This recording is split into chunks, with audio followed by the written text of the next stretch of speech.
because of his God-given gifts and immeasurable talent, he is now brilliantly handing down to all the good Lord brings into his path the faith, hope, and love, plus the virtues which sustain thousands of student athletes, friends, and even his own sons.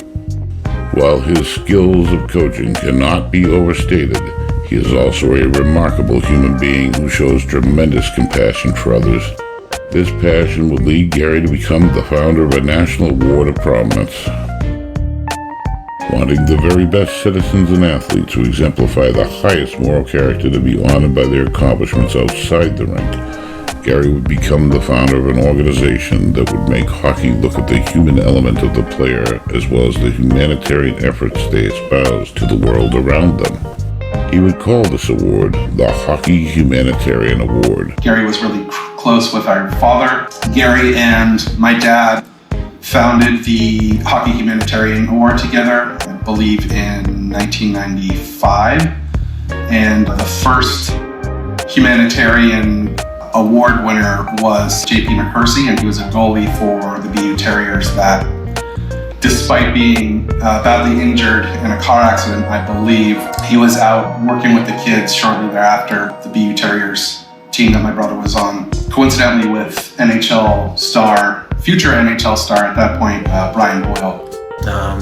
And Garry filled me in and let me know that he presented the second award in its history to Blake Sloan. And shortly after that presentation in Ann Arbor, Blake went out and won a Stanley Cup with the Dallas Stars. So I know Garry's very proud of that, but in Garry's words, you know, he's sprinkled a few seeds, and all of a sudden, before he knew it, a forest grew 23 years later. Garry was instrumental in bringing that award about, and as a longtime personal friend of my dad, I think that was something really cool that they were able to do back in the day to kind of give back to the hockey community. And I think they had the right idea in terms of taking the focus a little bit off of, you know, the points and, you know, assists, goals, penalty minutes, that kind of thing. I think they brought attention to, you know, athletes, college athletes being more well-rounded, which I think is still super relevant today. This prestigious award is presented annually to college hockey's finest citizen and featured on ESPN. He took that skill and he taught thousands and thousands of people throughout his career, being one of the best skating instructors in the country, if not the world. As far as Garry's faith-based teaching approach to kids, second to none. That's the reason I volunteer now. Emma found this group, the Great Blizz, 5 or 6 years ago, which is a developmentally challenged group that's so fantastic. The kids are unbelievable, and I went with her and I fell in love with the program. We would have so many youth hockey players attend, kids of the alumni, would have a lot of disabled kids from the community attend as well. And I would arrange with Garry for the kids to line up when the players were going onto the ice and coming off the ice to form like a little line and give all the players high fives, which meant the world to them. And then after the game, very important to note that Garry, whether it was a win or a loss, Garry's demeanor never changed. And he invited all of the kids into the locker room. So I would bring probably 25 to 30 kids into the Stonehill locker room. Now these are kids, they think they're going into the Boston Bruins locker room, and the way Garry treated the kids, second to none. I mean, the kids left with the biggest smiles on their face. Garry would give them all the hockey program with the players' pictures and bios, so the players would sign autographs to the kids in the program. Garry would give the kids a logo game puck. They'd leave with pucks, sticks, signed programs, and it was just a day for all these kids to remember. And Garry treated them like gold. Again, bringing back the Donald Duck voice, he would always do that and really have his players go out of their way to just be so kind to these kids. And it's something a lot of them to this day never forget. Main principle of helping others before I help myself. I learned that in great part by spending many years with Garry and trusting the process of caring for people, not having an agenda, being genuine, and where it fits, it fits. My kids are now, 3 boys are playing in the hockey, and I'm seeing them play game after game in different rinks, and guess what? There he is out in the ice teaching hockey to these kids.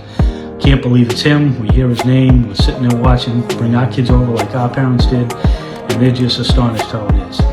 Well, finally I catch up with him. I say, my kids want to come to one of your things. Well, what's the guy do? Gary's the guy he is. He brings them on the ice at that point. He's teaching now other kids, and he's got my kids out there doing some drills. They were so fascinated with this thing that they said, Dad, we just want to go play with him. In the guise of helping someone achieve their full potential and go from A to Z, if I'm going to accelerate that improvement curve, think further, faster in that transformation process, I need to be aware of what makes them tick. And Stephen Covey will talk a lot about being proactive, beginning with the end in mind, putting first things first, thinking win-win, seeking first to understand, then to be understood.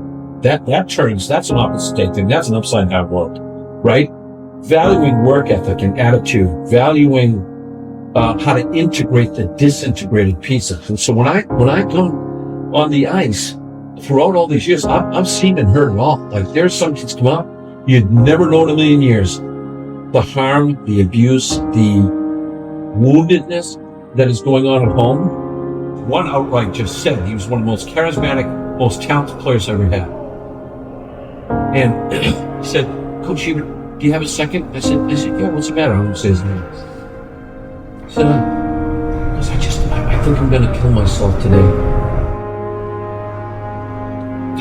Now, how do you handle a circumstance like that in a customized fashion if you are not armed and equipped with the tools of empathy that come from a depth of understanding of having been in circumstances that are so utterly confusing beyond the pale? You know, I immediately told my staff, I said, hey, guys, take the practice, do this, and this. You run it, coach, like 5 minutes, 10 minutes. I said, could be an hour, could be the whole practice. I might be back, I'm just going to deal with something with XYZ here. And we'll call him Johnny. Nobody in a million years, if they were to look at you as a walking billboard of happiness and serenity and joy and others-oriented giving. This kid was like a giver. This kid was top of the world. You would never expect this. Like my wife said, and a couple of close friends, they said, you may have saved his life that day. A young man from tough Dorchester, Massachusetts, who was the pride of Dorchester, Jimmy Hayes, passed away. And he was an unbelievably beautiful guy, unbelievably gifted player who made it big time. A local boy makes it big. And he played for the Boston Bruins for his local team with a B in his chest. And he won a national championship at Boston College. He was the leading scorer in the country, and he was one of them. And I got the news from a friend that called me and said, Garry, one of your boys, he coached, I just got the word he died. And everybody kept asking, well, how did this happen? I had to pull my car. Over. I just wept. Because I know at the core of that kid, he was a really, really good kid. He was a really good person who made a really bad decision.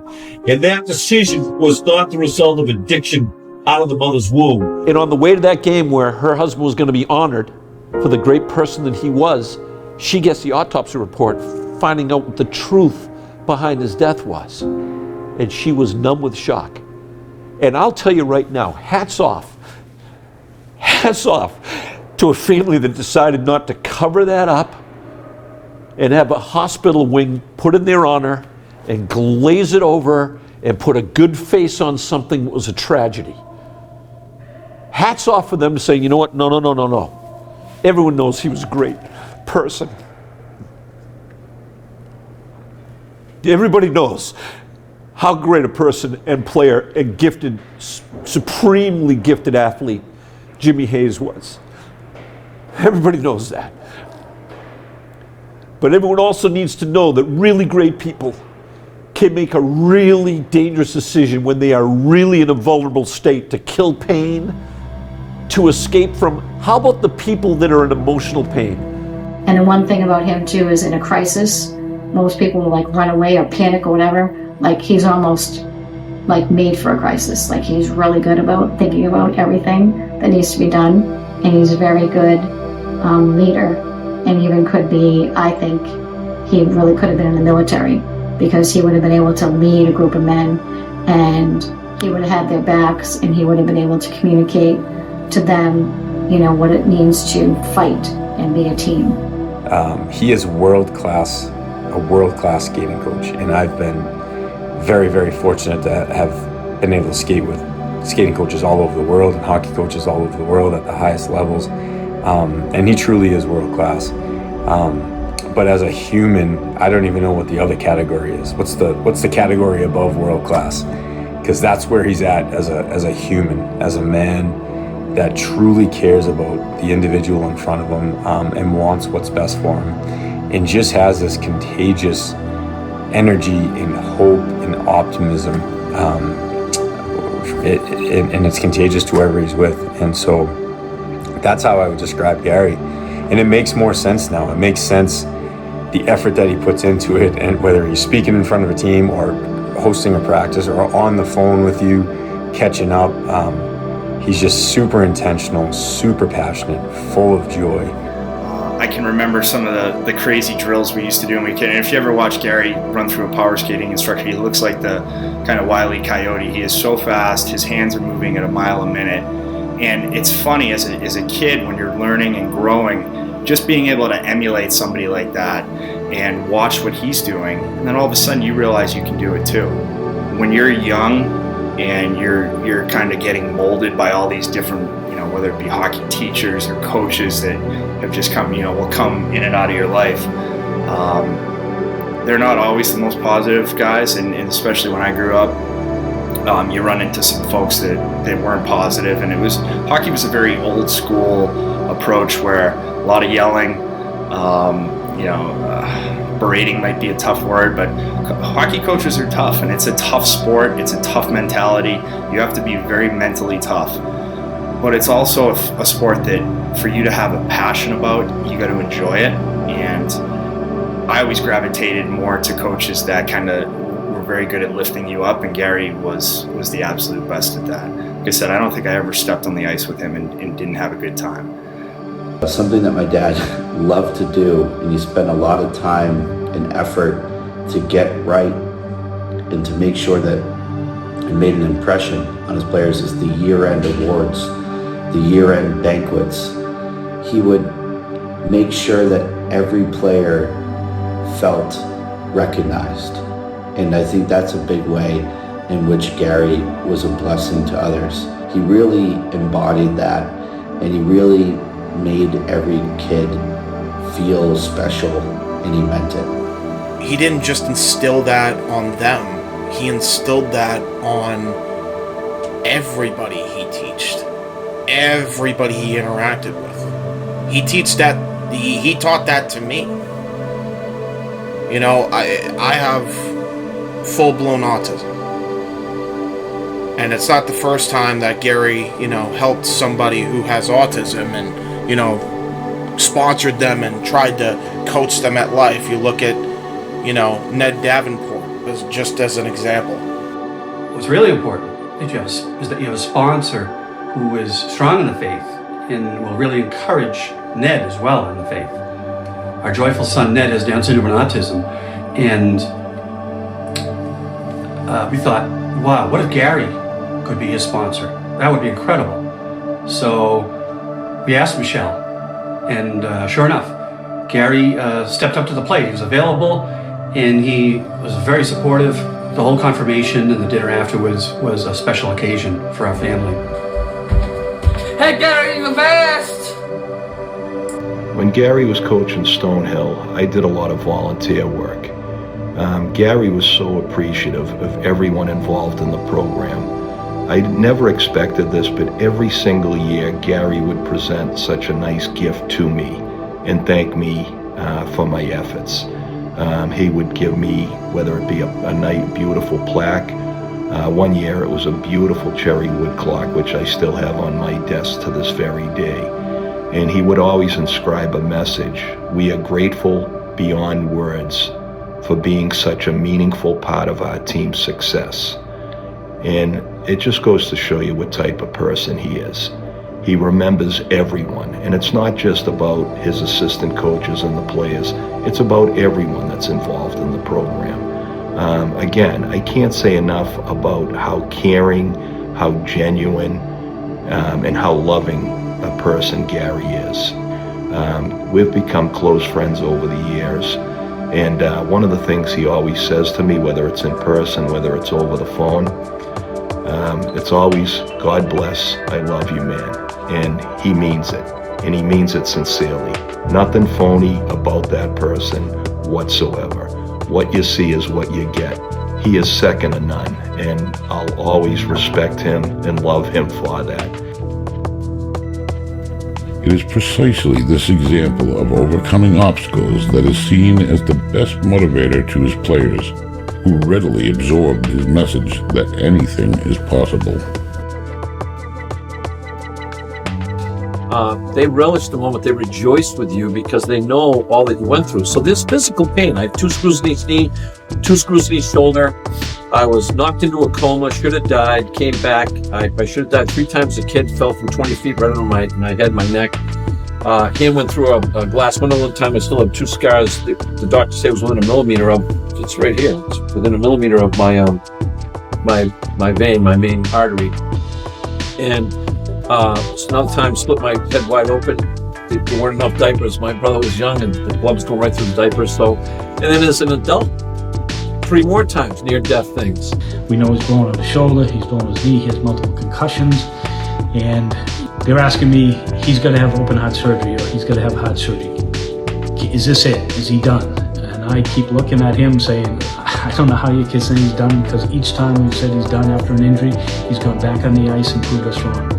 So his wife is just looking at me, shaking her head, saying, it is him, isn't it? And I said, yep. No other kid that I've ever met can do what he has done. What about the rotator cuff tear? Same type of thing. You got knocked off your feet, doing a Elite Academy training thing, and landed on the shoulder, blew out the rotator cuff, have surgery for it, and you go back on the opposite arm, doing all the dazzling with your feet and astonishing people. They didn't even know you were injured or anything like that. There was an incident where he ends up having a deep brainstem stroke, and they're like miles out of Boston, and they're 2.5 hours away from the hospital, and so they're rushing to try to get there. But Garry is calm. Mind you, his body is like numb on the right side, completely numb. He's just calmly expressing that to Michele, and they are miraculously calm, like calmer than I could even imagine, considering the circumstances. And I don't really think they realized how bad the stroke was. He just realized he was having a stroke. He then stops by a nearby church because he finds out that the Divine Physician's there. And so they go into the church. The priest there also gives him the Eucharist and healing oils for the sick. And then he continues to the hospital, and through much testing and a lot of rehab later, the doctors just outright tell him, you should have been dead. If you know anything about deep brainstem strokes, they're not to be joked with. Like they're lethal. In a lot of cases, they're lethal. And they told him it's unusual and honestly kind of a miracle. And Garry and Michele just chuckled.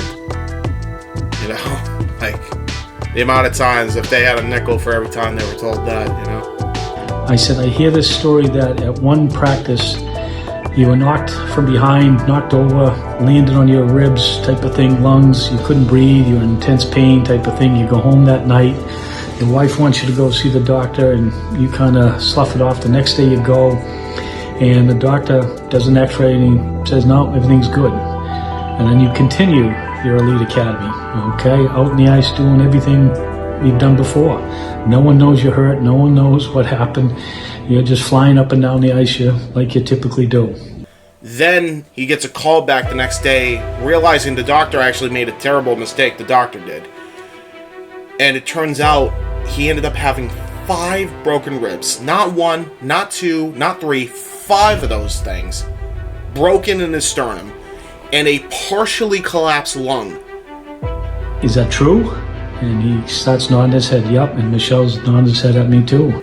You think at the time he violently smashed his head into the boards, and the only thing that saved him was a helmet. And he heard a voice, and he assumes it's God. I believe it's God. Tells him, wear this helmet today, or it will be a dark day. And it's insane, because like when you hear that, wow, right? He is just doing his demonstration, and then he gets tangled up in a skate by accident. One of his students skates, and he smashes his head right onto the boards. And it's such a violent, sick impact, by the way, that the janitor that was on duty was puking at how gross it looked. And he was about to dial 911, and then all of a sudden Garry gets up. And he says, well, what are we waiting for? You guys are looking great out there. Let's keep going. He made believers out of his students that day, because he told them, God told him to wear this helmet. Because you'll notice he never wears a helmet during his practices. He did that day because he was told to. And I'm just like, how can I say no if you've got angels or whatever you have going with you on all these injuries and things like that? But I never felt nervous till this last one. It was some kind of experimental surgery. If they didn't do it, he could die. If they did do it, he could die on the table. But there was something about it when I was praying about it, just did not feel, I didn't feel at ease. There was no comfort in the prayer this time. There was no, oh yeah, just trust the Lord and it'll be okay. I was trying to do that, but this time was just different. It was a tough day, so I was in tears, and when I finally told my brother about it afterwards, I was in tears again, because it was like I was right back in the moment. And I was afraid that was going to happen here, but I'm trying to be professional here, but, it wasn't a good feeling, so I begged God again. My uncle was going to have to go in for yet another heart surgery. And one is already risky enough, especially when it's a record 13 hours, but a second one could have been catastrophic. When we had that scare, I remember I called my uncle and,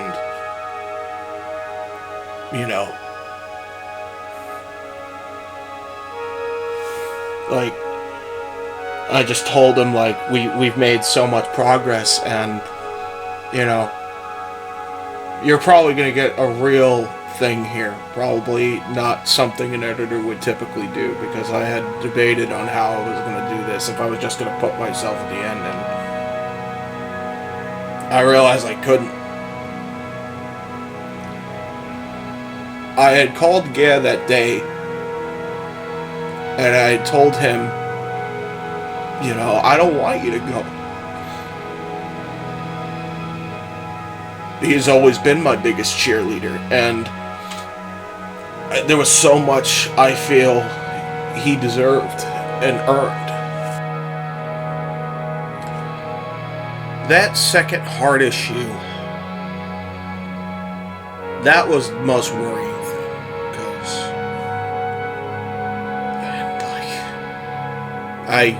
I was uneased. My dad was too.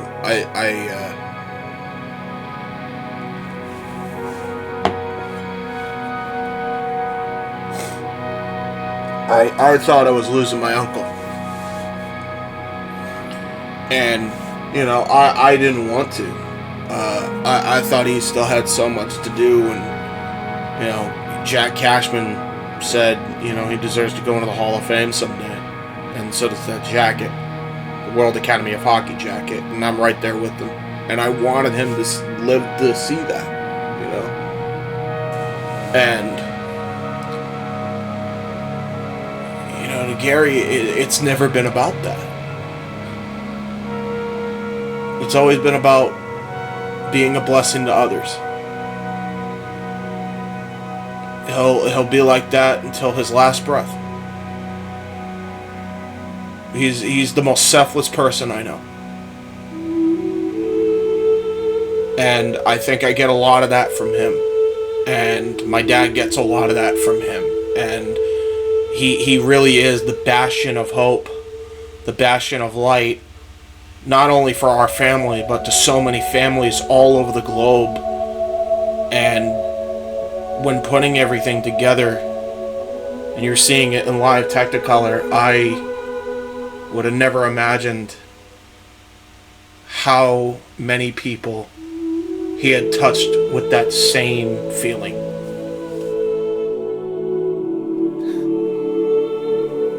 God just miraculously healed him again. Like his heart went back to normal. It's unreal. God has intervened time and time and time again. And it's really amazing. Like, really, like, every time he's been spared. I don't know, maybe you won't believe it, maybe you don't believe any of these stories. I know the truth because I was there. This time, he goes to that doctor's appointment a day or two before the surgery was supposed to happen. All of a sudden, the heart's healed itself. And I can tell you that the heart's healed itself because his breathing is normal. He doesn't have that weak, dry cough anymore. You don't hear the gurgle. The death rattle's gone. Now, I know there's going to be some reason that God keeps bringing my brother up, because I don't think he's done yet. Not by a long shot. I think he's got a lot more to do. Well, I get out of college. I'm in the field of physical therapy, athletic training, and I'm seeing kids that are being injured now. And each kid is depressed as they come in after they blow out a knee, that they'll never get to play hockey again, that they'll never play any sport again. Baseball and football, didn't make a difference what it was. And we're trying to get the best talent going again. How the heck can he do it? Skating and all this. I finally get Garry in my clinic, and I'm looking at his shoulder. He's got no rotator cuff. ACL is blown out, bone on bone. And I'm like, there's no way this is any possible for any athlete. It's a career-ending thing, yet he's still on the ice doing this time after time. Who knows if it's faith or what it is, but he is a freak of nature.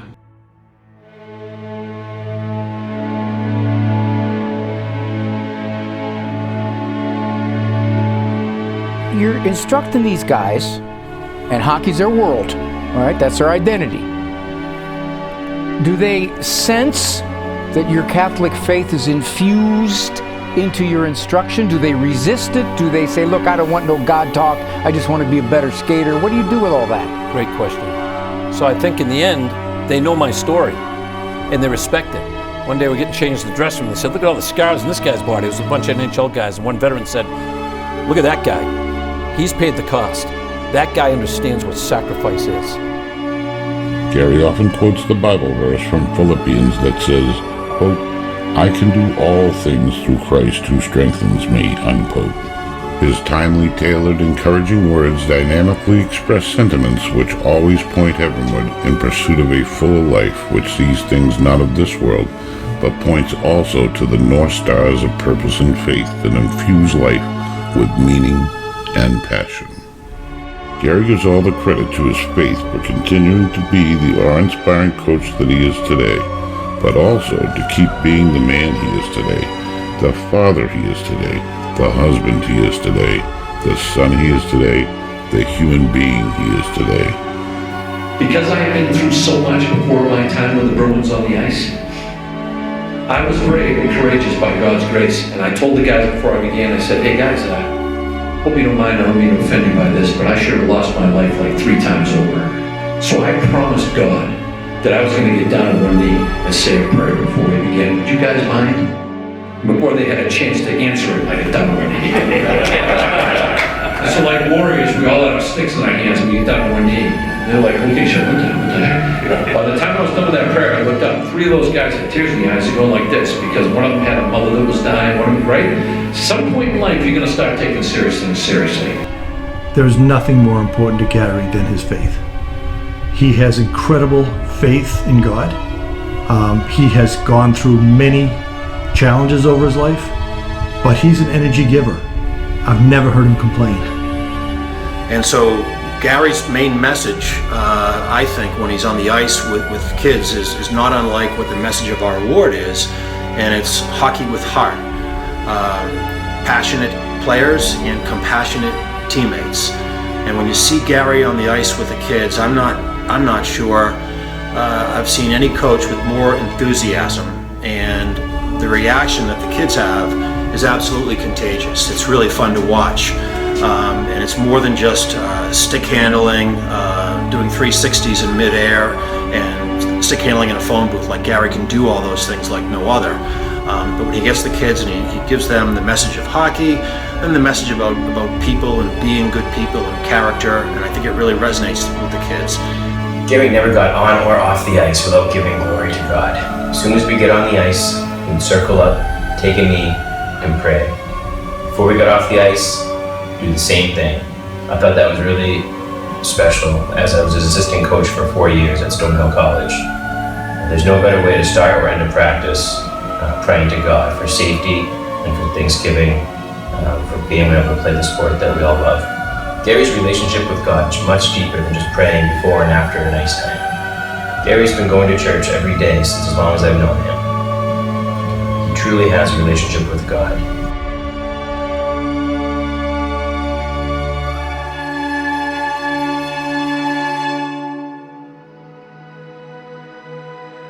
For doing sports for so long, how have you, in your career, worked through that and working on Sundays, and how do you view it in the eyes and through the lens of a Catholic, basically? Well, there you have it. So my beautiful wife, my beautiful Lebanese princess wife, the big brown eyes, who spends all her time praying, addressed me over that very issue because our biggest payday was happening on Sunday mornings.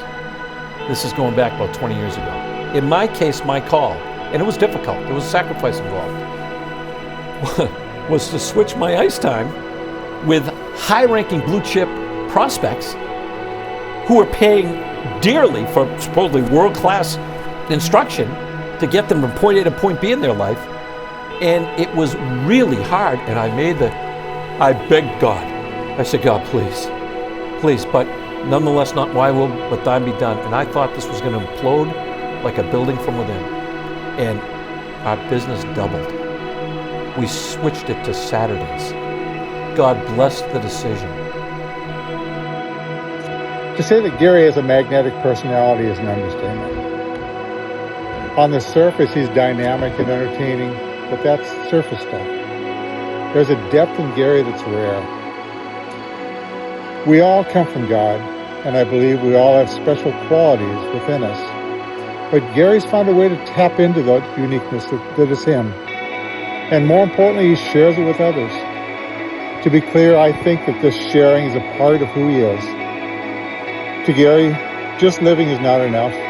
It can't be. Before Garry, I used to take and follow an axiom of work hard and play hard. But Garry introduced me to a new one. Take serious things seriously, he used to say. I don't recall when I first heard him say those words, but I'm certain our discussions must have evolved around our responsibilities to God. And that's a joy that can only come from knowing God, being in a relationship with God, and having the hope that we have in the Lord, right? It didn't make sense when I was a kid. It really didn't. I'm like, this guy's kind of weird. It makes perfect sense now. Whatever you do it as if you're working for the Lord. Do it to glorify the Lord. And I really think that's who Garry is at his core.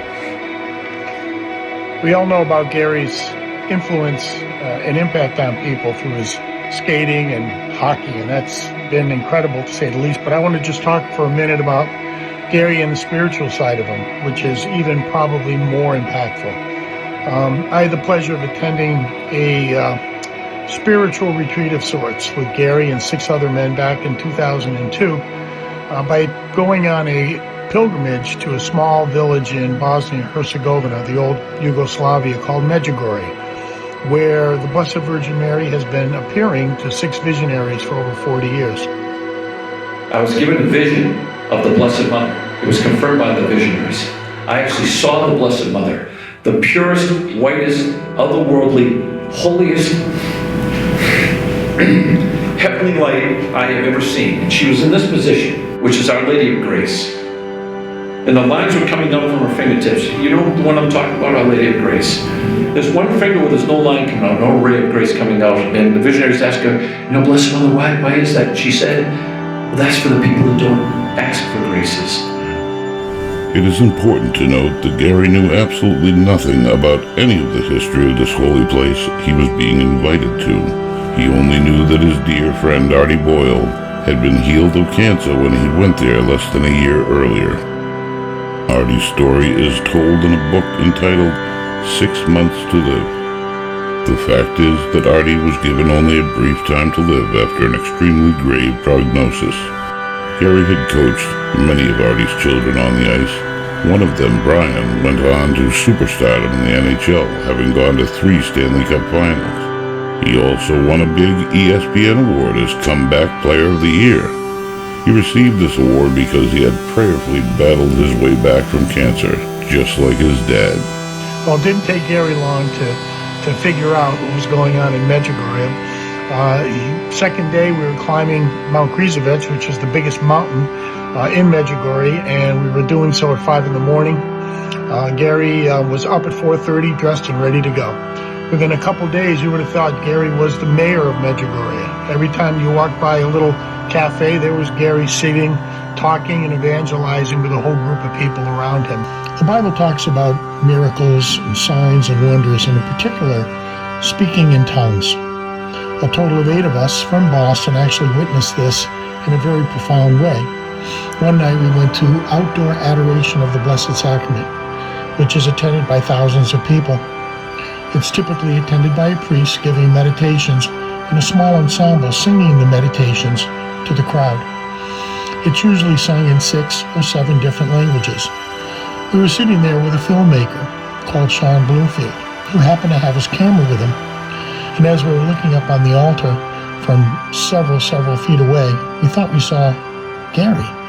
We asked Sean to point the camera up on the altar, and sure enough, there was Garry singing in 6, 7 different languages in a miraculous way.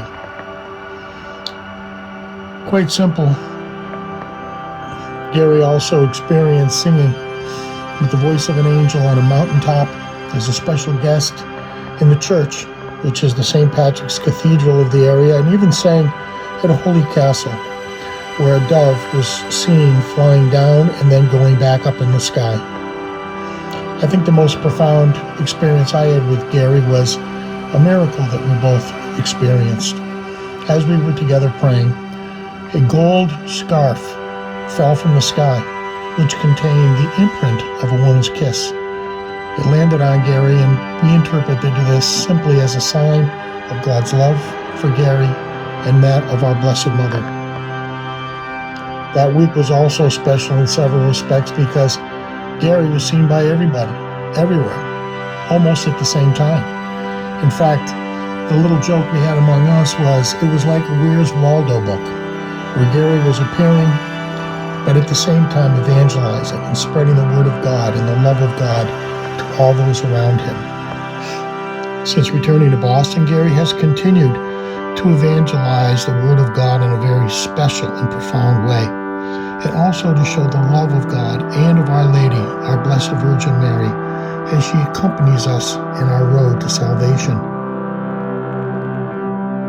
And so we took it so seriously, we got remarried in the Catholic Church. We went on a 20-day fast, water only. I lost 33.5 pounds. I didn't know I was going to lose any weight. The idea was to consecrate ourselves to the Blessed Mother, to the church. I mean, look all okay here. This shirt was bought for $2.50 at a hand-me-down store. I don't want you to think I'm just this kid. No, I'm trying to look okay. Inside, I was wrecked. I've been rescued by the jaws of life. It's like when you drop a fine piece of china and it smashes on the floor. Only God can be the superglue to put that life back together. What I didn't tell you was that the real explosive bomb in my life happened when I was a kid. I'm a victim and a survivor. That I didn't tell you. Since that time, he's been the St. Paul of sorts in our Catholic faith, living his faith both on the ice and off. I've had the opportunity to pray with Garry, to share our faith with Garry. His wife, Michele, is an awesome prayer warrior as well, and the two of them, along with their kids, Derek and Tyler, have been just awesome witnesses to our faith. I want to thank God and our Blessed Mother for allowing me to accompany Garry on our awesome trip to Medjugorje and to continue our faith journey together through life. He has had a profound influence on my family and me, and no doubt upon all those around him. Thank you again, Garry, and I love you, my friend. Bless the Lord, oh my soul, oh my soul. Worship his holy name, sing like never before.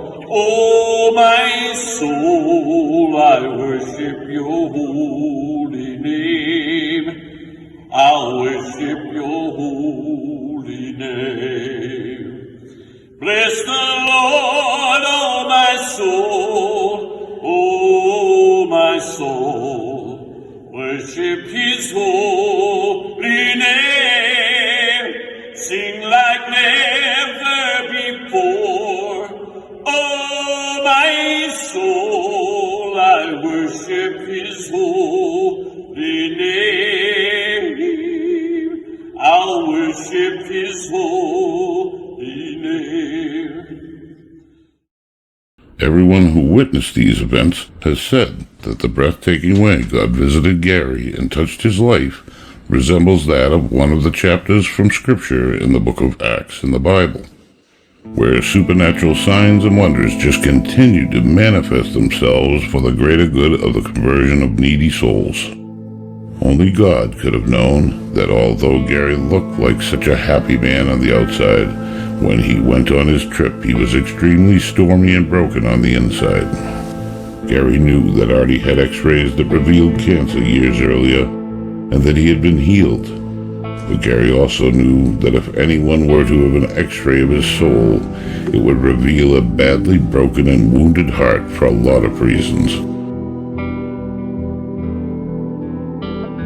Now, however, in this humble, holy little town in war-torn Bosnia, Garry would discover God's love and mercy anew and afresh. He's a man of great virtue, and I would say the virtue that is at the center of Garry is that virtue of love, really authentic love. There are very few people that are as sincere as Garry in terms of just expressing and being willing to say, hey, I love you. Kind of frees them to give the appropriate response back. Garry, I love you too, right? And this is the way we ought to be, right? We ought to really be caring and loving for one another. Now, I think the only reason that Garry really excels in his ability there is because he's excelled in his ability to open his own heart to receive the love of Jesus for him. So he's had God speak deep into his heart, deep into wounds, deep into experiences, deep into the core of his very being, and tell Garry deeply, I love you. He's heard from the Father speak to him, I love you, Garry. You are my son, my beloved son with whom I am well pleased. And we know that being incorporated into the person of Jesus in baptism, we do become just that in our identities. We are not only born in nature as sons and daughters of God, but by grace, born as adopted children in the kingdom, adopted children of the Father now and for all eternity, if we only say yes to that great gift and living out that identity in our lives. And so Gary's a great example of that, and he has first received so that he can hand on what he has, which is a great love for others. So this is the gospel. And then as we were involved in the spiritual goings-ons in our life, whether it was various prayer groups or seminars or meetings, whatever we went to, we would get to know Michele and Garry better and better, and Garry and I were actually in prayer groups together, and he's just a powerful spiritual giant. What I loved about it, Bernard, I think you agree with me, was Garry has gone through life being a star without knowing it. He excels in everything. He's got all these God-given talents. He knows God has been good to him. He's got a great voice. He's got natural charisma. Yeah. He's got athletic talents and abilities. His love for Jesus and Michele's love for Jesus is beyond anybody can expect to ever have in their life. But you know, he doesn't perseverate on those things. He appreciates them, but then he spreads and evangelizes all that love and goodness that he has to other people, and that's what life is about for him. He never sits back and says, "Oh, look what I'm doing." No. Right? I never get that from him. No. It's just like he moves forward, bringing Christ to others, bringing goodness to others, bringing his talent to others, helping other people with their talents, and he's just so amazing in the way that he does it. I've really met. He shares his time and talent. He does. His treasures. I've never really met anyone quite like him. And then really, pretty amazing human being. Before the session, we all took a knee at center ice and said a prayer. And he would always pray for the likes of Travis Roy, Matt Brown, those that could no longer play the great game of hockey. And he would always thank God that everyone on that ice had the opportunity to play and participate in this wonderful game. And again, just so refreshing that he wore his faith on his sleeve the way he did. Garry, thank you for being you. You're just an amazing individual who, again, not only is an incredible instructor on the ice, but you teach kids how to be better off the ice as well. And we thank you for that. On January 18th, 1995, Kunz Youth Arena had a young man pass away on the ice. It was tragic. Garry finishes his first song, and the priest does his services at the cemetery. And all of a sudden, from the back of the crowd, you hear this beautiful voice singing Amazing Grace, booming. Well, everybody stopped talking. You could hear a pin drop. And Garry starts walking up from the back singing. At the same time, the sky opened up and the sun came out. The sun shone down right on Matt's casket. It was ethereal. It was the most mystical, magical moment. As he continued to sing, it got brighter. When he finally made it to the front of the crowd, the song was over, and everybody, you could have heard a pin drop. Everybody was quiet for quite a while. And then the sun left us and went back under the clouds. And to me, that was the day that I will remember, and I know that everybody that was there that day will remember the gift that Garry Hebert gave us, other than his talents on the hockey rink. Bright shining as the sun, we boundless days to sing God's praise. Then when we first begun. Let's say it for Brian. I remember a lot of moments with Garry when I was in high school. One moment that I remember about Garry in particular was, I think it was my sophomore year, And over that summer, Colin McDonald had been killed tragically in an auto accident. And Colin was a senior when I was a sophomore. He was going to Boston College. He was probably going to the NHL. He was a terrific guy, and Colin passed away. And when we came back for the first chapel after that year, Mr. Benelli, the headmaster, asked Garry to give the eulogy for Colin. And Garry was probably 14 or 15 years old at the time. And it was a eulogy like I've never heard in my life. It was emotional, it was heartfelt, it was just the most, there was, it's a cliche that there was not a dry eye in the house. There was not a dry eye in the house when Garry delivered that eulogy. It was unbelievable, it was heartfelt, and it was beautiful. And it came from a beautiful guy like Garry. Yeah, I always think, like, I don't know what the question is, but having known Garry, I do know that love is the answer every time. And that's Garry in a nutshell. I am honored to be contributing to this video and sharing with you a very special time that my family and I shared together with Garry. My husband and I were high school sweethearts, and Fred had grown up skating with Garry, so their history goes way back. In fact, Garry's mother taught my two sons how to skate.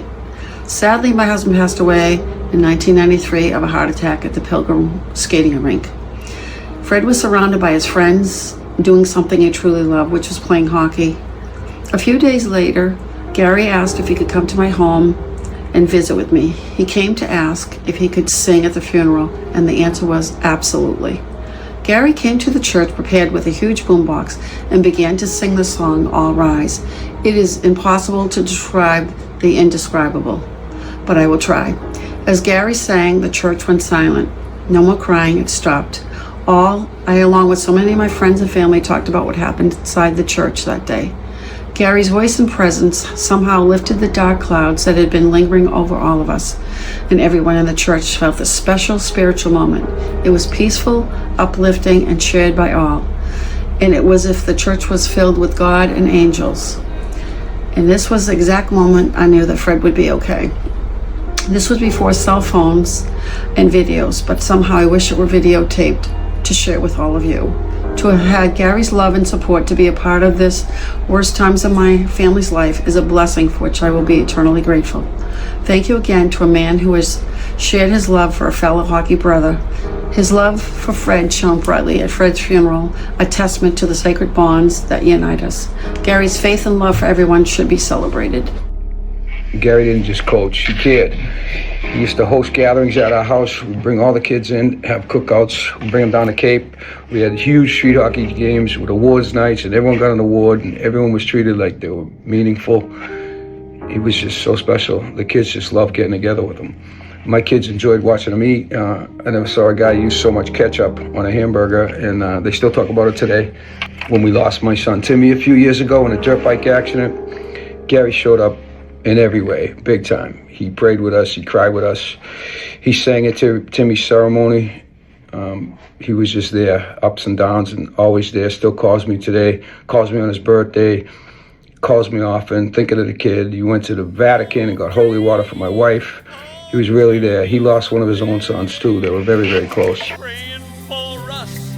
He is now home free, eventually, at the ultimate healing, we will be home free, oh, I got a feeling, at the ultimate healing, we will be home.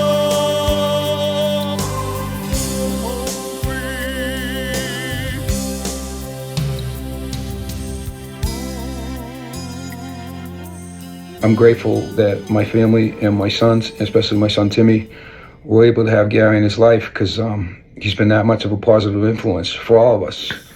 He is just a beautiful person. Beautiful. You know, over time, you've heard so many people say how great Garry is, whether it's pro hockey players from college to NHL to Olympians, or, you know, TV show host or radio host or priests and pastors, they all talk about how great Garry is. But you always hear about Garry, talk about how great God is. And, how he has been put on this earth to be a blessing to others. And how God is the source for everybody in their healing and hope and happiness and fulfillment, etc. Garry and his wife have displayed this radical degree of discipline, dedication, discipleship, evangelization, and loving outreach to all who know them. They are admired for their level of consecrated service on behalf of their Lord and Savior. Praise be to God. That God put him on this earth to be that blessing. And I think that's just amazing. He would fulfill his potential and become the coach he is today. He realized it was a sign from God. Giving back to God in his own way is the greatest blessing Garry can give after all the miracles of survival throughout his life.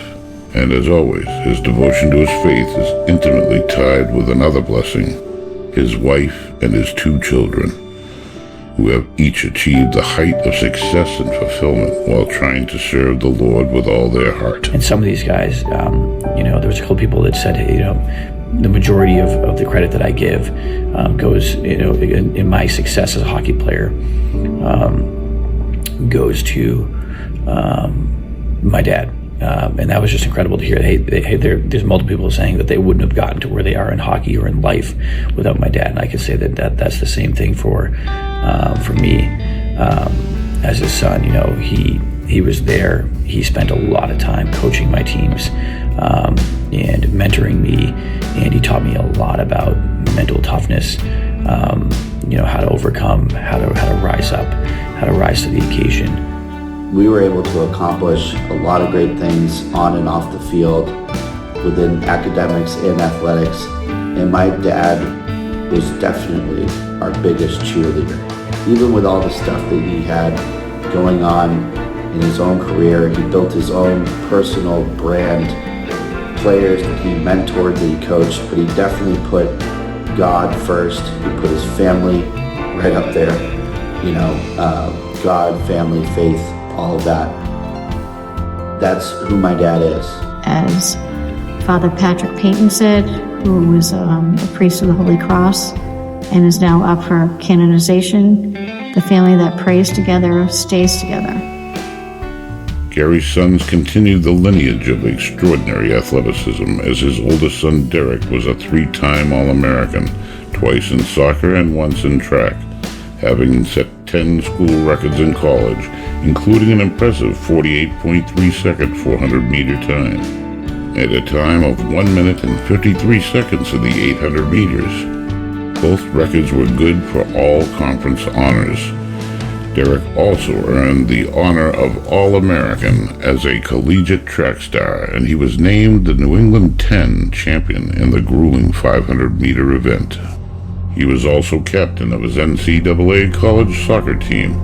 In addition, Derek was a collegiate golfer and has amazingly shot even par at Pebble Beach. He continues to be a phenomenal athlete, even competing in triathlons. My fondest memories were playing sports with him, playing baseball in the backyard, hit my first home run over the house, riding my bike. I got my love of maybe running from my dad was when I was younger. We used to have about a loop in our neighborhood that was about a mile long, and I used to go out there and ride the bike. I don't know if I was 5, 6, 7, ride the bike while my dad was running. And I remember I could never quite catch him at the end. He would just pull away. And it kind of led to my love of running Chariots of Fire, putting the Lord first. His youngest son, Tyler, like Derek, was also a full scholarship collegiate student athlete in high school and college. In high school, Tyler was unbelievably named the high school All-American, quote, National Male Athlete of the Year, end quote, given to 1 male and 1 female in the entire country. This was due to having excelled with record-breaking performances in soccer, basketball, and track. Academically, Tyler was amazingly named the valedictorian for both high school and college.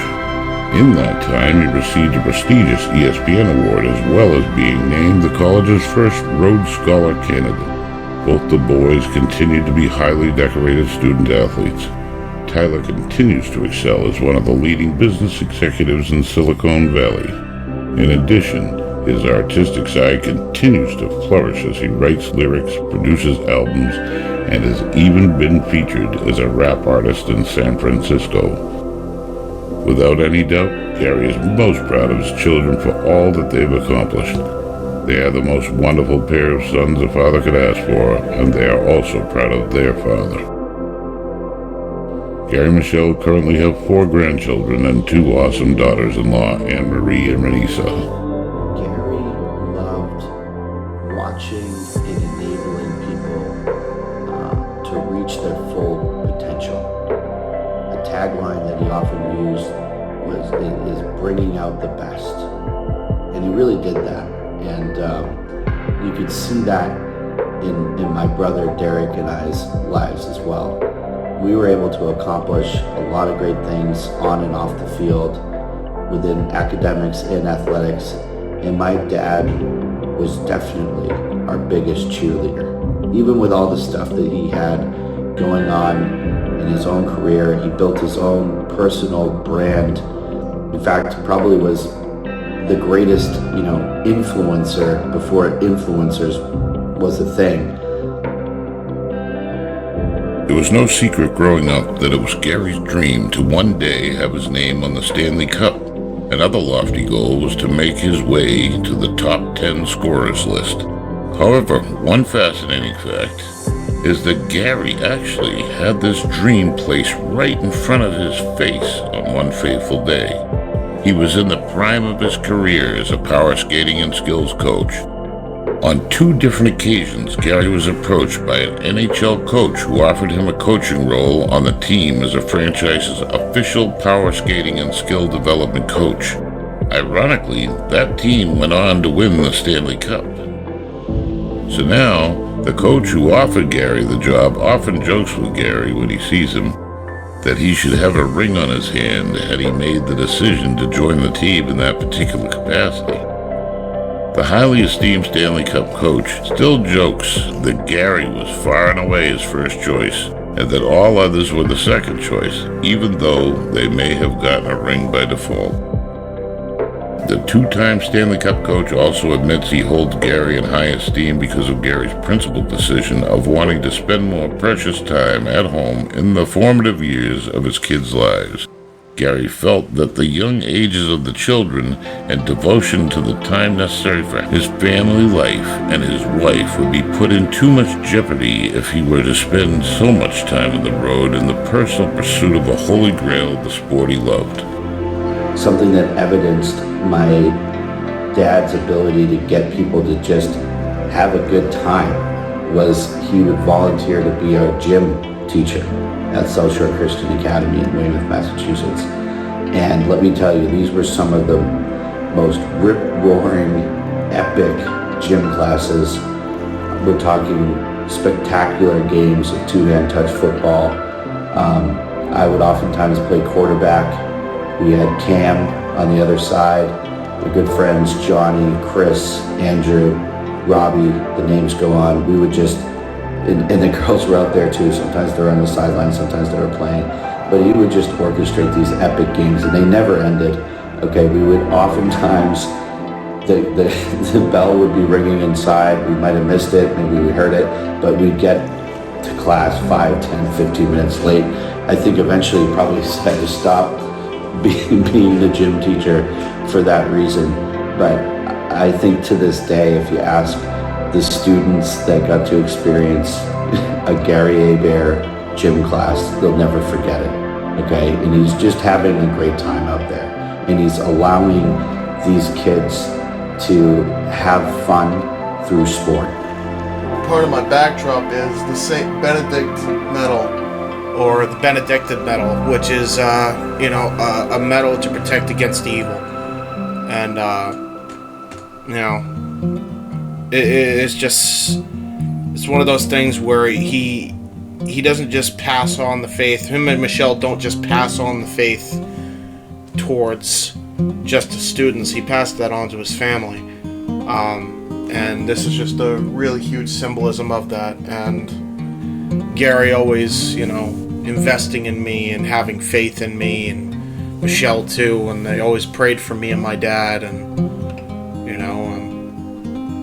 I can't thank them enough for all the prayers and all the encouragement that they've given me all together, and not just Michele and Garry, but Tyler and Derek too. He raised 2 amazing kids, and they have 2 amazing wives, and multitudes of amazing grandkids, including another one on the way, and it's just a really beautiful thing.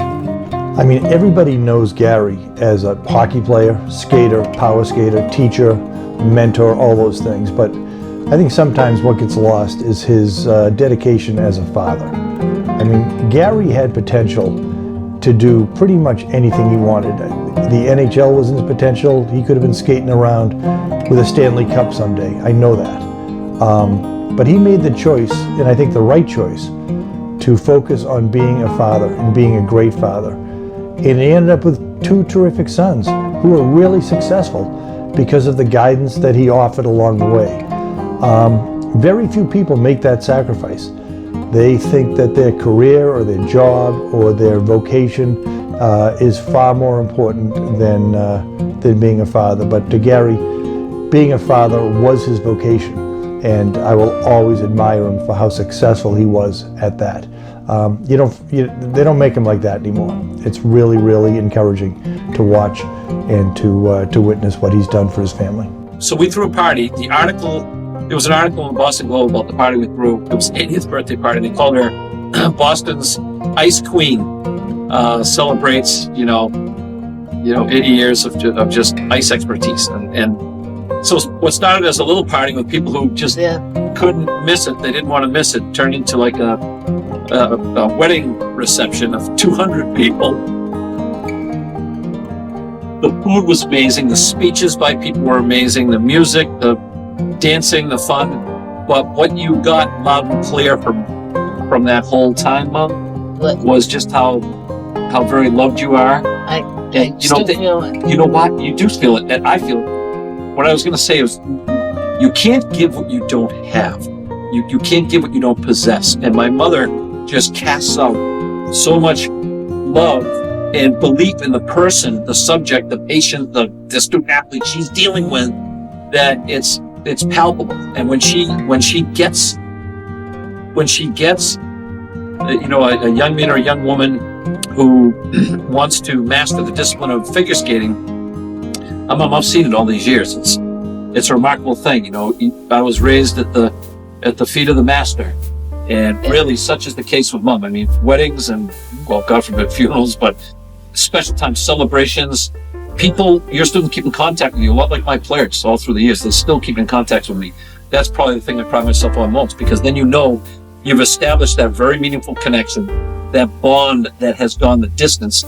And at that point you have really been allowed to experience the privilege of making a meaningful impact in their life. And I just want to tell the world, and right to my mom, that don't get me crying. No, that she's old. She looks wicked young. I'm older now to be doing what I'm doing, and I'm still young at heart. And I can't believe you have salt and pepper hair. Yeah, salt and pepper hair. Yeah, you tell me a little bit what you care about. All I know is I just want to say that, by way of being a main instrument or impetus or dynamic mentor in the lives of thousands of young men and women, I have seen firsthand how your input and your influence has been transformative in a very dynamic way, Mom. Not only are you an expert in your field by way of precision technique, but really a teacher of teachers as well, because your ability to impart knowledge in a communicative and articulate way is just second to none. And I've been the direct, beneficiary of all your love, your nurturing, your joy. I could talk for days about my mom, the love of my mom, It really is an incredible story of overcoming adversity and gaining skills and teaching those skills to not only great future players, but also most of the kids whose parents I know. And yeah, he really demonstrated his dad's toughness at sports, and also his amiable nature, because his dad is a very funny guy, made me laugh a million times. And also his mother's grace on ice. I remember going to see his mom in the ice shows and how beautifully she skated, and he took that grace and he put it together with toughness and accuracy, and overcame any adversities that he had, and became a great teacher to people through his faith and through his skills. I've known Garry almost since he was born. He and I were born in the same year, and we grew up in the same family, and we've really had some time to spend together, whether it was wiffle ball games and Christmases and summers down the Cape at our Lobster Fest, which is what we have every summer. He's the first one to give you a hug and a welcome and to laugh. He has such a great sense of humor, and what a storyteller. He is just such a wonderful person and someone who I'm so grateful to be family with. His love of family and faith is really central to Garry and who he is. His desire to be of service, to show people through example and with words, but mostly deeds, how to live a good and positive life. His example has been really a cornerstone of our family being together for all this time, but he is so giving and so open and so true to who he is that his welcome and his embrace at every time we meet is so indicative of who he is and how he strives to live his life. And I am so grateful that he is part of my family, our family, and I couldn't love him more. I just want to say, this is my dad, James Francis Xavier Hebert. Hebert. They de-romanticize the Hebert down in these parts, Dad, right? They call it Hebert instead of Hebert. Well, Louisiana, at the New Orleans, they still call it Hebert. Yeah, his wife, my stepmother, they call it Hebert down in New Orleans. Yeah. But the bottom line is, I just have to say, this is my dad, and I love him so much. I'm so proud of him. He's a great dad, and bottom line is, if I had to name a chapter of a book, it would be Lighting Candles, because my dad has a very true, authentic, devout faith, and that's for sure. And thank God you got it. I got it. He handed the baton on the great relay race of life. He handed that baton off to me, and I run with it now. I will. Yeah, since I was younger, and his devout faith is most authentic and genuine, and he has, because of his prayers to the good Lord above, and his very true, real faith, he has moved mountains with his prayers on behalf of me, my brothers, and certainly my sons, my brother's sons, grandchildren, for our whole family. And he goes in, privately, one-on-one with the Lord, into all these different variety of churches he has for years. And I found out about this later, but the bottom line is, it says in the good book that he that honors me, I will honor.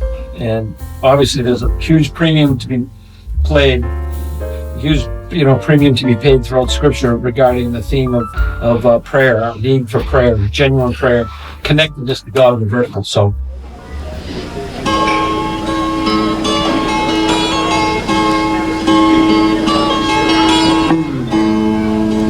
Sheltered me from harm, kept me warm,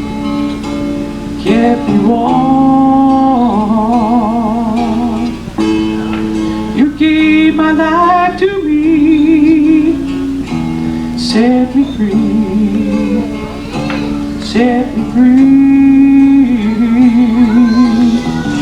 Finest years I ever knew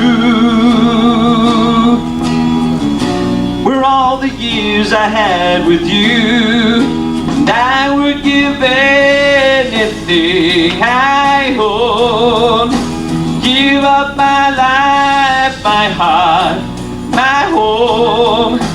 I would give everything I own just to have you back again. You taught me how to love. What a talk, what a talk. Never said too much, but still you showed the way, and I grew from watching you. Nobody else could ever know the part of me that can't let go, and I would give anything I own. Give up my life, my heart, my home. Yes, I would give everything I own just to have you back again. Is there someone you know you're loving them so, but taking them all for granted?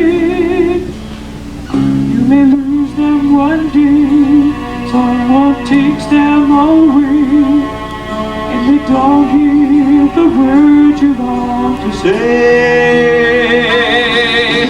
I would give anything I own, life, my heart, my home.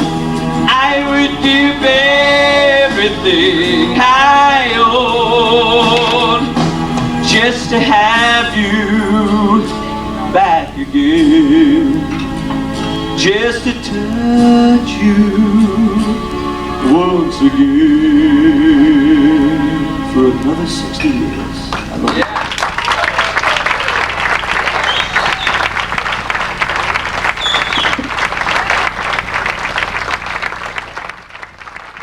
In a moving segment, this documentary will reveal the extraordinary sentiments that Garry's two sons have for their father.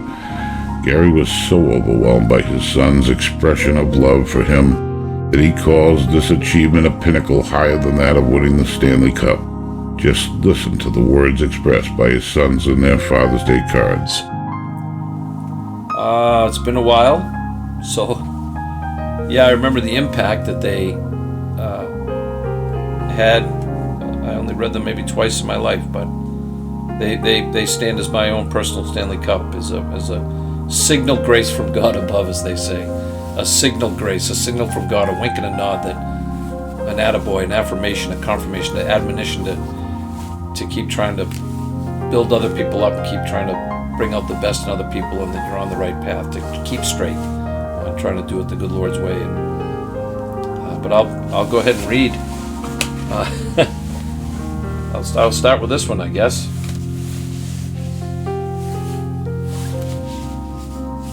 Yeah. Well, surprise, surprise, but thanks for doing this. And they say that which comes from the heart reaches the heart. I can only read these Father's Day cards. It says, Dear Dad, hi Dad. There is a man who was born in January of 1960. From a young age, he had strength and skill, talent and leadership. Perhaps more important, he had perseverance, courage, and willpower.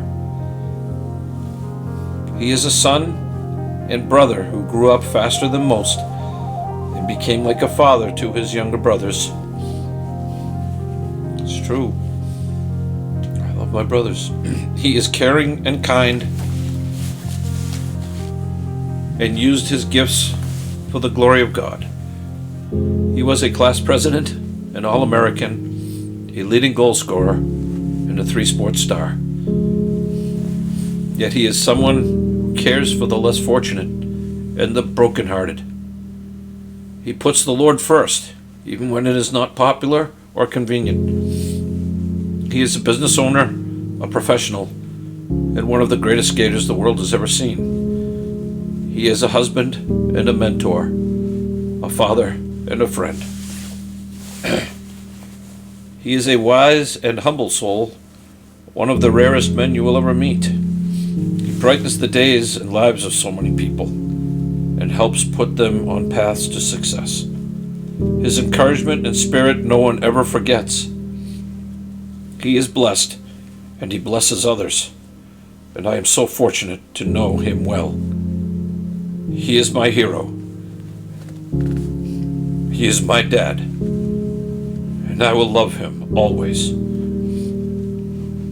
Happy birthday, Dad. Love, Derek. Is there another one you said? Yeah, there's the blue one and the green one. Thank you. Whichever you decide first. This one? Yeah. Wow.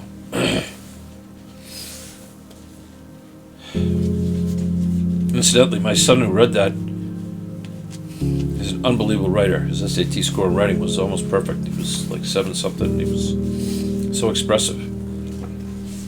The 3-time All-American. Twice in soccer, once in track. He actually ran a 48-second 400 meter and a minute 53-second 800 meter, which is absurd. He at one time held 10 school records in college, and he's everyone's favorite. He was a captain of a few sports. He's just, I don't know, he's an amazing young man, amazing father and husband. His wife is incredible, Anne-Marie. This one says, Dear Papa Hebert, well, Dad, what can I say that I haven't already put in one of these cards? You are a man of faith. You are a man of commitment to his family. You are an athletic and coaching legend. You are highly esteemed amongst all your coaching peers and among all the children and parents' lives you have touched over the past 20-plus years. You are the original Hebert All-American. You are a Hall of Famer. You are the most well-spoken, persuasive, passionate, determined, wise, caring, and just the bravest man I have ever known. You never build yourself up. Rather, you inspire others constantly. You think of them above yourself and inject confidence and belief in those who are searching for answers. You are the greatest motivator and coach that I've ever seen. I don't know where I would be today without you, Dad. You've helped mold me into the man I am today. I am proud to call you my father, and I'll love you to the day I die. Happy birthday, Dad. This is, like I said, a little bit overwhelming.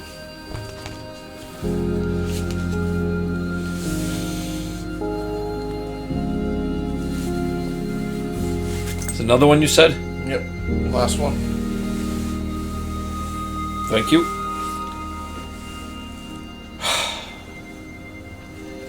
Again, I don't know if it sounds foolish, but it's you can see why I would have considered these expressions of love from your sons as my own personal Stanley Cup. It's worth more than 1 million Stanley Cups. This is a Father's Day card from Derek and Tyler. Last one was from Tyler. A dad is someone who teaches you new things no matter what age you are. A dad is someone you look up to however tall you grow and reach out however far you move. And reach out to however far you move. A dad is always there to lend a helping hand. That's just his way of showing you how much he cares.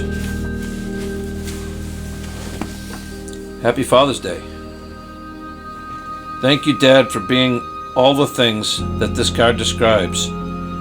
You so often have been a selfless father who puts the needs of myself and our family above your own. Thank you for giving Ty and I a life that so many kids are not fortunate to have. We always knew that our dad loved us so much and was so very proud to call us his sons. Thank you for that love you showed us, and continue to show. Thank you for the guidance and wisdom that you have provided in so many different times and so many different ways, for teaching us how to be great athletes and teammates, and for showing us that God is most important in our lives. I have always known that my Father is there for me, no matter what the situation, and no matter what the time involved, or what the cost may be. You have been a coach, a leader. You have been a coach and a leader to so many kids, and you have been even much more to me. Perhaps the greatest thing anyone can know is that they are loved unconditionally.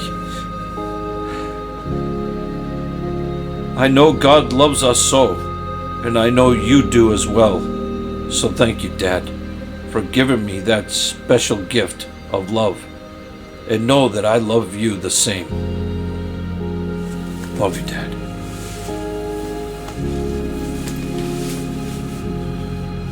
Wow. Yeah, wow. Strong words. Yeah. From your own sons. I'm pretty blessed. I'm probably the most blessed man on the planet right now. I want to share with you something I wrote a few years back for my dad. It's called Garry Hebert, the World's Strongest Man. What is strength? Strength can be measured by physical force or by emotional fortitude. It's easy to observe someone's physical strength and prowess, but it takes years of observation and experience to truly measure the strength of someone's character. Let's discover what makes my dad so strong. Strength is the willingness to sacrifice personal gain and ego to spend more time with your family. Strength is standing up for the marginalized, even when it means persecution for yourself. Strength is showing up, even if it wasn't always on time. Strength is inspiring your players, not only to compete passionately on the ice, but also to grow into compassionate men and women beyond it. Strength is coming back to the sport you once loved but had let you down, and building a lasting enterprise from it. Strength is learning from the trials of your own upbringing and choosing to break the mold for the next generation. Strength is working together through challenges in marriage and family while acknowledging your own shortcomings along the way. Strength is praying on the ice before each and every session, even when it was not the politically correct thing to do.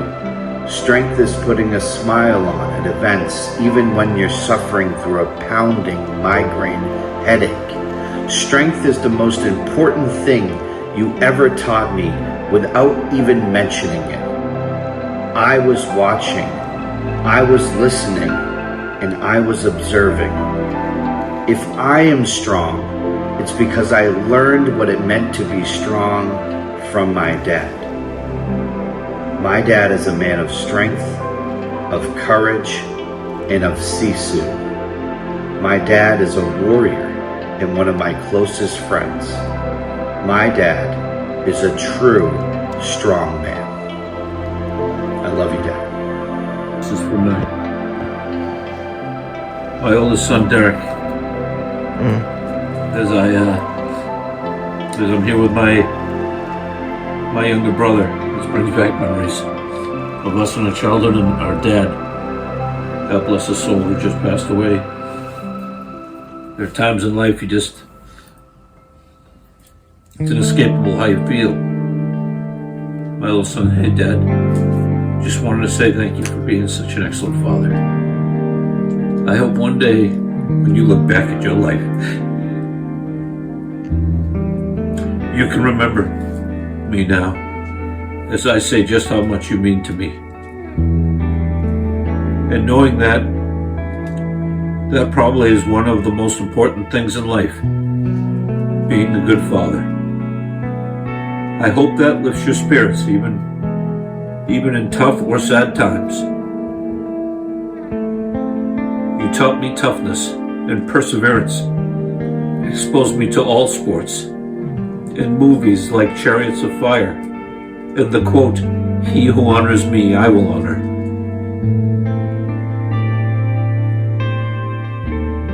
Those are things I'll never forget, Dad. Just like the runs around the Grandview Ave in Vermont neighborhood. Thank you for being such a great father. Enjoy the Bobby Orr picture. No. And happy birthday, Dad. I hope it was a great one. Love you, Dad. My son gave me a Bobby Orr picture. For my birthday. And he gave me one of the most precious things a dad could ever hear. Amen? Amen, that's right. This is my brother. He was my great defender. I love you, my brother. I wouldn't normally speak on a video like this, but you guys should take a look at what's behind you on the wall right now as we just recorded this also. Look at what's behind you guys on the wall. I didn't even realize it until just now. Yeah. I just noticed that now. I didn't even realize Dad had that until now. Amazing. Is that symbolic of what? Yeah, that's exactly what I was thinking. Regarding his lost opportunity at a Stanley Cup ring, Garry states emphatically and without hesitation that he has absolutely no regrets. Garry was able to foster the growth of his two sons and watch them blossom into super high-achieving, stellar student athletes and business executives.